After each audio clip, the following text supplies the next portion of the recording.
going to be honest here. I should have had this out a long time ago. Today we are reviewing Battlefield 6 beta. The beta is over. All the videos that are out now are getting all the views, and I had planned on having this out earlier, and so it just didn't happen. I'm new. We're just going to wing it. So I preemptively filled this out. It does not look good. Total possible points is 74 because it's no longer it's not single player and multiplayer. The campaign's not out yet, so I figured it would be unfair to judge it without the campaign. Overall rating is a 68. We're not going to get into the details. At the end of this, we're going to reevaluate. There were some high points to look at. So the first one I want to look at is destruction. Destruction is nothing new for Battlefield. And honestly, it's always had certain levels of scriptedness in that since Battlefield 4, you knew exactly where to fire your rockets or fire explosives, fire your RPG to bring down the building in the middle of the map. You knew all the points to engage with. Similarly, throughout the level, there are things that can explode. It's levolutions, I guess, that can be accomplished. Now, it looks a lot better. The destructive detail is a lot better, but it's something we should expect from a Battlefield game. So I love it. I think it's great that we can get in and the terrain changes as we go. You could even set some traps even. You'll see here in one of these clips you're going to see where we fire a rocket at a building. You can't even get on this building, but underneath where we fire, the debris will fall. It will kill anybody that's underneath that area. So I mean, there's some strategy that comes into play, and so I mean, honestly, it's great. The next thing I want to discuss, AI. I saw this game mode go away pretty quick after the second day or so. Maybe it didn't, maybe I was doing something wrong, but there was a training grounds option where you could go into a conquest and it would be filled with players and AI. This clip where I'm getting a bajillion shotgun kills, it's AI. I'm using that mode to level up my guns. Similar to how you could do it with 2042, level up those guns. I really like this option if I'm not trying to get all sweaty, playing real people, and I just want some casual fun and play with a friend, play against people and bots, but it feels more even, and it's just a easy way to level up your guns quickly so that you then can take them into the main game against players. More PvP. I will appreciate if they leave this into the main game. Weapons. I really like the new system here. As you can see, we're looking at a point system. You got 100 points to spend. You can't just have anything and everything on a gun. It's got to balance out. We'll see in the long run if this is really good for the game, if there's certain builds. In Warzone, you're able to, there is a perk where you can just put as many attachments on as possible. You're not limited to just 5. Maybe there's some way to do that in Battlefield if we find that the best attachments are locked out because you just don't have enough points. Maybe there's a way to get around that. But I like it. I think it's an interesting take on building your loadout. I'm not sure if it was that way in 2042. I need to go back and look. It's been a while since I've played that game. But, shotgun is great for close quarters. Level it up as fast as you can. It's a wonderful assault, or at least I use it with the assault class. It's great. All right, next thing we want to talk about, classes. The different types of players. We've got our assault, we've got our support, we've got the sniper. That's all the same. That's typical Battlefield.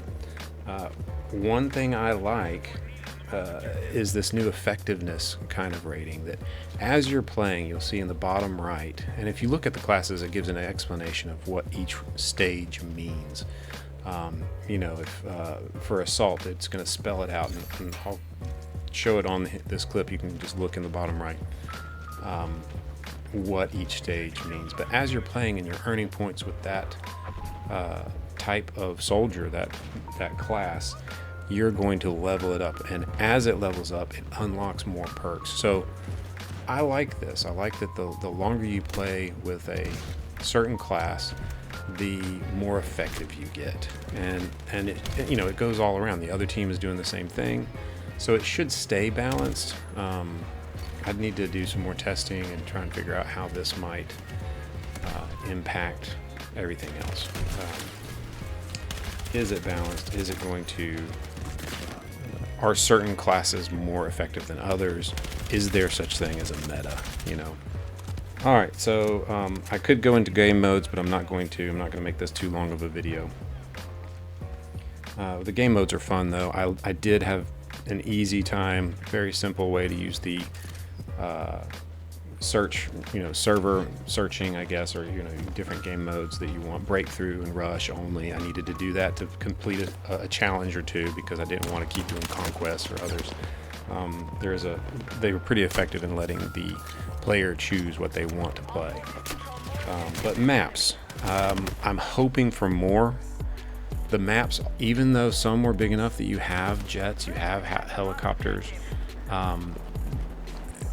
the scope and size, they just did not seem as big as what I'm used to in a Battlefield game. You know, the smaller maps, you know, if Battlefield 4, playing Metro, or playing, what was the one? I forget, Hammerhead, I don't remember. Those short enclosed maps, close quarters maps, getting plenty of that from these maps. I would like to see bigger and more spread out maps that mimic kind of the game design that we see in Battlefield 4 and even Battlefield 1. You had a lot of freedom to move around in those maps, and I'm kind of feeling a little constricted, but overall good map design. I forget the one in the desert that's, you've got kind of a good wall of kind of the rocks in between. So many snipers, so many sniper locations. That was the biggest map that I remember, and I did like that one. Felt like I could have a little bit of room to breathe before getting killed right away. Other maps, the second I'd spawn, it wasn't long before I was out of the game. Well, I mean, it wasn't long before somebody took me out and I had to restart, spawn, keep going. Challenges. I enjoy doing the challenges on the beta. I'm hoping that more challenges are going to be in the main game, similar to Battlefield 4. Some of them can be even kind of goofy. It was always fun to work as a team with friends or family and complete these challenges. So I'm looking forward to that. I still have not pre-ordered, being honest.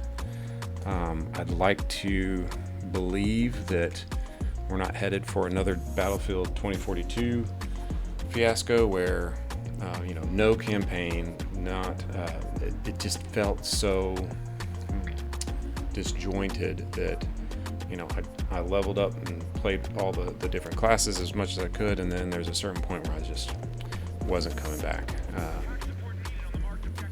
Although now, because of Battlefield 6, there are some other unlockable items and unlockable things. But if you go back to 2042 and start playing, I think the Battle Pass might be unlocked. Really cool of them to do that, and so I'll probably be back on there soon. Okay, let's revisit this scorecard. I'm going to try and give a benefit of the doubt here. This is a 1, a 3, a 5. Storytelling, there isn't much storytelling going on yet. I can't really score this 100%. I'm giving it kind of middle ground scoring. I'm kind of giving it middle ground scoring. I mean, setting environment, I could up this one. It is kind of amazing. I did find some cool details in the level design. I saw a lot of some graffiti, some different stuff that I knew that took time, and maybe even some artistic, getting some artists in that made the level very unique. So I like that. Background and history, I don't really know it yet. Plot, I don't really know it yet. Conflict, I don't really understand the conflict yet, to be honest. I just know we're fighting. I know there's a story to be had. I'm just giving it middle of the ground until I get more information. Memorable. I will say it's memorable. I'll give it that. I'm talking about it now. I think it was memorable. So that's going to bump that up to a 76 for storytelling. I think once the campaign is in play, these numbers will go up. All right, common sense mechanics. Played on controller. I played on controller. I did not play on keyboard, so I'm going to uncheck this. For my scoring, it's going to be controller only. It was easy to pick up. It was definitely easy to pick up. I'm not... actually, I will up this score. I'm trying to give it a benefit of the doubt here. I'm going to up this score because it did go... if I remember correctly, Battlefield 2042 was a little bit more janky. You'd have, for example, like the assault kind of type in Battlefield 2042, the assault type. You had to have your left bumper was a grenade, which I'm used to that being right bumper. Also, you had to press on the D-pad to get to certain other grenades. It was a little bit more trouble getting used to. This one was actually pretty fluid, so I'll bump that up to a 5. Gives us an 80%. UI, I just think is standard. It's fine. So that gives us some more there. Design, it should all be cohesive and make sense. Yes, graphics. So far, I think we got spoiled. Battlefield 1, they were using photogrammetry. It was beautiful. I'm not sure this is blowing my mind yet. I expect this is kind of what I've expected out of the graphics here. The UI was fine, but it does function well. The only thing there, I kept looking for a compass because it would say, oh, snipers to the north, snipers X, Y, Z. I have to open up the map to figure out which way is north. I'm going to leave that one at 3, but it was good. It was good. Style and branding, 5. That's good. It's the best it can get. Design fit the genre and background story. Maybe. I'll give it a benefit of the doubt. When the campaign comes out, that bumps it up to a 73. Audio, I'm leaving this at a 3. I could kind of hear footsteps. It was good, but was it amazing? I don't know. This one I could possibly bump up. I could be convinced. Music was fine. Of course, yes, if I say I will remember this theme for the rest of my life, yes, it's a Battlefield theme. Sure, we'll go 5 there. That's going to bump it up again. So 80% on design. Community engagement, I already am giving full marks. I only have multiplayer, so I'm not counting single player, so it's getting 100%. All right, so this is going to wrap it up. Total score for the overall rating, 81%. That's way better than 68. Let's get a round of applause. Maybe I'm being too gracious. We'll revisit this once the campaign comes out and we see the full game, and we'll do a comparison. That is it for now, and until next time, y'all have a good one.